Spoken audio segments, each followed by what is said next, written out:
Hello everyone. तो आज मैं आप लोगों को सोर थ्रोट के बारे में कुछ बताने जा रही हूँ। सोर थ्रोट, जिसको हम हिंदी में गले में खराश भी बोलते हैं, गले में खराश या गले में दर्द, और मेडिकल लैंग्वेज में इसको फेरेंजाइटिस भी बोलते हैं। तो ये क्या होता है? ये एक ऐसी कंडीशन है जिसमें कि थ्रोट की म्यूकोसा में इरिटेशन एंड इन्फ्लेमेशन होता है, और उससे क्या होता है, उससे वहाँ पे पेन होता है, ड्राइनेस होती है, और हमें फूड को स्वेलो करने में दिक्कत होती है, मतलब कि खाना खाने में हमें परेशानी का सामना करना पड़ता है। इसके क्या कॉजेज़ होते हैं, मतलब क्या कारण होते हैं? तो उसके मेन कारण वायरल इन्फेक्शन हो सकता है, जिसमें कि influenza, parainfluenza virus, corona virus, Epstein Barr virus, adenovirus mainly होते हैं। बैक्टीरियल कॉजेज में इसमें streptococcus pyogenes bacteria and corynebacterium diphtheriae, जो कि बच्चों में बहुत ज़्यादा पाया जाता है, इसके मेन कारण होते हैं। उसके साथ ही साथ जिन लोगों में एलर्जी किसी भी प्रकार की बहुत ज़्यादा होती है उनमें हो सकता है, जो लोग बहुत ज़्यादा स्मोक करते हैं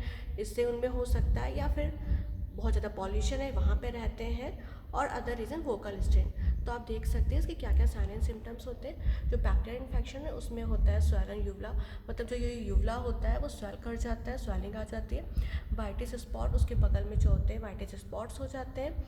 रेड स्वेलन टॉन्सिल्स, मतलब जो टॉन्सिल होते हैं वो फूल जाते हैं, एंड थ्रोट में रेडनेस हो जाती है, पूरा रेड कलर का हो जाता है, एंड जो टंग होती है वो ग्रे कलर की हो जाती है। वायरल इन्फेक्शन में क्या होता है, रेड सोलन टॉन्सिल्स हो जाते हैं, थ्रोट रेडनेस होता है। तो ये इसके साइंस एंड सिम्टम्स हैं।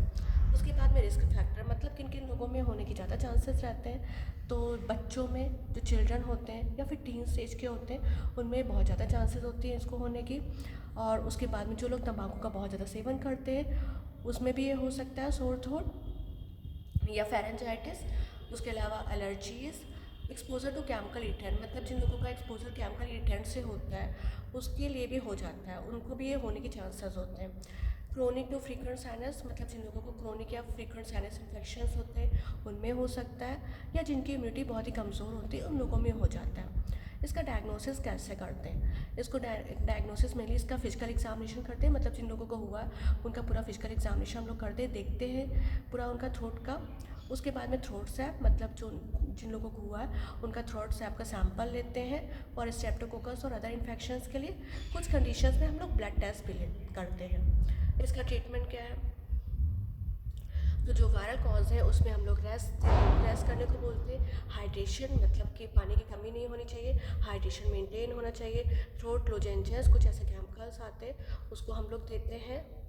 Warm teas and over the counter pain reliever medicine like ibuprofen, acetaminophen, ये सारे इसके ट्रीटमेंट के ऑप्शंस हैं। अगर बैक्टीरियल कॉज है तो एंटीबायोटिक्स देंगे, एंड अगर एलर्जीज़ है या फिर GERD है, मतलब गैस्ट्रोइसोफेजियल रिफ्लक्स डिजीज़ है, तो इसमें हम लोग एंटीहिस्टामिन्स और एंटासिड्स देते हैं। तो ये थे कुछ इंपॉर्टेंट बातें सोर थ्रोट्स के बारे में। Thank you guys.